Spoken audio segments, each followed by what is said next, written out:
ஊழல் மட்டுமே செய்து தனது வயிறை வளர்த்துக் கொண்டிருக்கும் அனிதா ராதாகிருஷ்ணன் போன்ற மூன்றாம் தர பேச்சாளர்கள் திமுகவினர் இன்னும் தூண்டுவார்களே ஆனால் காங்கிரஸ்காரர்கள் அதற்கு பதிலடி கொடுக்க தயாராக இருக்கிறோம்.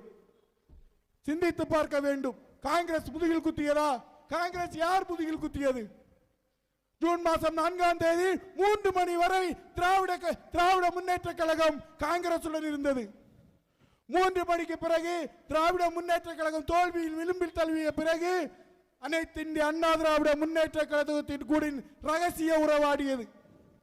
அந்த ஜூன் மாதம் 4ஆம் தேதி ரகசிய உறவு ஆடியதின் பெயரிலே தான் காங்கிரஸ் கட்சி திராவிட முன்னேற்ற கழக அரசியலில் இருந்து விடுபட்டு தங்கள் முடிவை மாற்றியமைக்க வேண்டிய ஒரு சூழ்நிலை.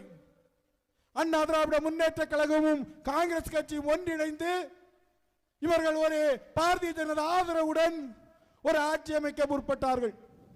அப்படியான ஒரு காலகட்டத்தில் காங்கிரஸ் யாரு முதுகிலும் குத்தவில்லை. காங்கிரஸ்கார அன்றும் இன்னும் என்றும் நேர்மையானவன். நீங்கள் முதுகில் குத்திக் கொண்டு எடப்பாடி பழனிசாமி 2.5 ஆண்டு அமைச்சர் முதலமைச்சர், அதன் பிறகு உதயநிதி ஸ்டாலின் முதலமைச்சர். உங்கள் கூட்டணி கணக்கை முன்கூட்டியே அறிந்ததாலே அகில இந்திய காங்கிரஸ் ஒரு முடிவை தைரியமாகவும் நேர்மையாகவும் எடுத்தது. எங்களை முதுகில் குத்தினார் என்று சொல்ல திமுகவுக்கோ திமுகவின் ஒரு தொண்டருக்கோ தகுதி இல்லை என்பதை மீண்டும் மீண்டும் தெரிவித்துக் கொண்டு இந்த துப்பலம்பட்டி ஊராட்சியில் எனக்கு பேச வாய்ப்பளித்த அனைவருக்கும் நன்றி கூறி விடைபெறுகிறேன்.